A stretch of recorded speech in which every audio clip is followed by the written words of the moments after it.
Saudara, proses pemulangan WNI di Iran ke tanah air tengah berlangsung. Kementerian Luar Negeri menyebut ada 97 WNI akan dipulangkan secara bertahap. Untuk membahas langkah pemerintah memulangkan WNI di Iran, sudah bergabung bersama saya di Jurnal Merah Putih, mantan wartawan Istana Harian Kompas, Suhartono. Mas Har, apa kabar? Baik, Mbak. Mas Har, Anda sendiri melihat bagaimana ini proses pemulangan WNI di Iran tengah berlangsung secara bertahap. Anda melihatnya langkah kontingensi dan juga evakuasi dari pemerintah ini seperti apa, Mas? Jadi memang sejak awal ya, sejak di kunjungan di Rusia, kan Presiden sudah memerintahkan Menlu ya, Pak Sugiono sudah menyatakan juga kepada wartawan, sudah ada perintah untuk melakukan langkah-langkah darurat, termasuk diantaranya melakukan evakuasi warga negara Indonesia yang jumlahnya sekitar 380 orang ya, tentu harus bertahap dilakukannya. Nah, langkah ini tentu harus didukung oleh komitmen ya pertama. Kedua adalah memang ada langkah cepat dan tepat gitu ya, karena ini kan perang sudah begitu gencar ya, sudah melibatkan pihak-pihak lain juga. Jadi memang menghindari atau penyelamatan warga negara harus segera dilakukan. Butuh diplomasi dan lobi politik yang bagus, yang cepat dan tepat. Sehingga langkah ini sekarang sudah dimulai dengan pemulangan dari 29, sekarang meningkat menjadi 97 orang nanti sore ini ya. Tentu tepatnya nanti kemungkinan sekitar sore baru sampai di Bandara Soekarno-Hatta begitu, Mas Har. Namun Anda juga melihat proses pemulangannya ini seperti apa, Mas? Ya, ini kan tentu harus diawali dengan perencanaan ya. Di tengah situasi yang cepat dan tepat ini, pemerintah pasti melalui Kemlu harus melakukan perencanaan yang baik. Perencanaan lalu dilakukan melakukan lobby-lobby dan juga kerjasama.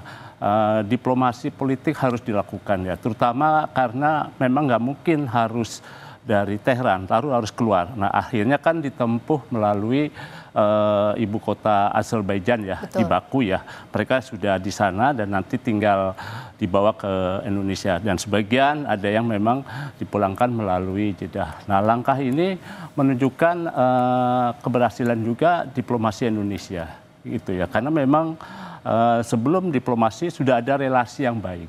Nah, Indonesia dengan Azerbaijan cukup baik, begitu juga dengan Arab Saudi. Nah, langkah-langkah diplomasi yang baik ini tentu akan mempercepat dan membantu evakuasi yang dilakukan. Kira-kira seperti itu. Oke, dan tentu saja kalau misalnya tidak mudah ini karena harus dievakuasi melalui negara tetangga Iran, yaitu kalau misalnya di Azerbaijan ada lewat Baku, kemudian dari Arab Saudi juga begitu melalui Jeddah. Ini berarti membuktikan bahwa pemerintah kita berhasil untuk melakukan lobby-lobby, Mas Har. Iya, lobby itu berhasil ya, sambil kita menanti total nanti 380 semuanya, rencana Kamis itu bisa dipulangkan dengan aman dan selamat atau tidak.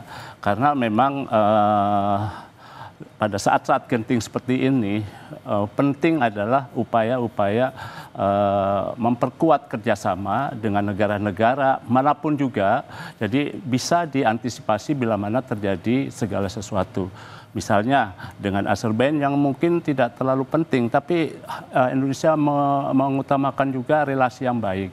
Sehingga tatkala ada kegentingan yang memaksa, sehingga kita bisa lebih berperan lebih cepat melalui diplomat-diplomat Indonesia yang ada di berbagai tempat, terutama juga di Azerbaijan, dia melakukan langkah yang cepat dan bisa mempertegas untuk pemulangan warga negara Indonesia. Oke, dan tentu kalau dari Kemenlu menargetkan untuk bisa menuntaskan kepulangan warga negara kita di hari Kamis nanti ya, Mas Har ya. Nah, betul. Anda melihatnya sendiri kalau misalnya bisa tuntas, apakah langkah pemerintah ini cukup tepat mengingat ada beberapa warga negara kita juga yang masih di Iran belum ingin ya untuk dievakuasi karena mereka menganggap lokasi mereka masih aman. Bagaimana, Mas? Ya, memang apapun kan evakuasi itu adalah menghindari resiko dan menyelamatkan warga negara. Satupun warga negara Indonesia harus diselamatkan dimanapun.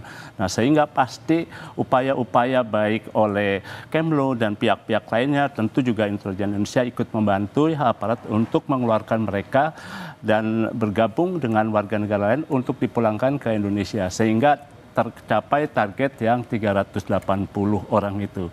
Kan memang melihat pengalaman dulu kita sudah berhasil ya. Apa yang dilakukan pemerintah kita dulu ketika mengevakuasi warga negara Indonesia dari Wuhan, Cina, dan juga dari Jepang ketika COVID-19, lalu disusul krisis politik di Mesir, yang kita juga berhasil memulangkan semuanya warga negara Indonesia secara bertahap. Nah, langkah-langkah yang sudah pernah ditempuh oleh Kemlu sekarang tinggal diterapkan kembali. Jadi langkah-langkah yang dulu itu menjadi benchmark gitu ya. Nah, langkah sekarang pun juga akan menjadi benchmark untuk tahapan berikutnya memulangkan kembali warga negara Indonesia hingga tercapai 380. Baik. Seperti itu, Mbak. Terakhir, Mas Har, Anda sebagai wartawan senior Istana, Harian Kompas, apa yang bisa Anda katakan untuk proses pemulangan ini supaya tentu proses ini kita sama-sama ingin berjalan dengan lancar dan semua warga negara kita bisa kembali ke tanah air dalam keadaan selamat? Ya, meskipun sudah berjalan ya, tetap Presiden harus tetap mengawasi ya. Kemlu juga harus tetap ikut mengawasi karena proses ini memang tidak mudah. Di tengah gempuran, saling serang gitu ya antara Israel dan Iran, dibantu juga oleh Amerika, ikut memperkeruh suasana sehingga memang kepastian pemulangan selamat sampai di Jakarta atau di daerah-daerah yang aman harus dipastikan oleh Presiden. Jadi memang apapun Presiden maupun Menteri Luar Negeri harus terus mengawasi ini sampai mereka kembali atau berada di tempat yang aman. Kira-kira seperti itu, Mbak. Baik, Mas Har, terima kasih atas penjelasannya. Tentu kita berdoa bersama-sama supaya proses pemulangan warga negara Indonesia kita dari Iran dapat berjalan dengan lebih baik lagi. Terima kasih, Mas Har, untuk waktunya. Sama-sama, Mbak.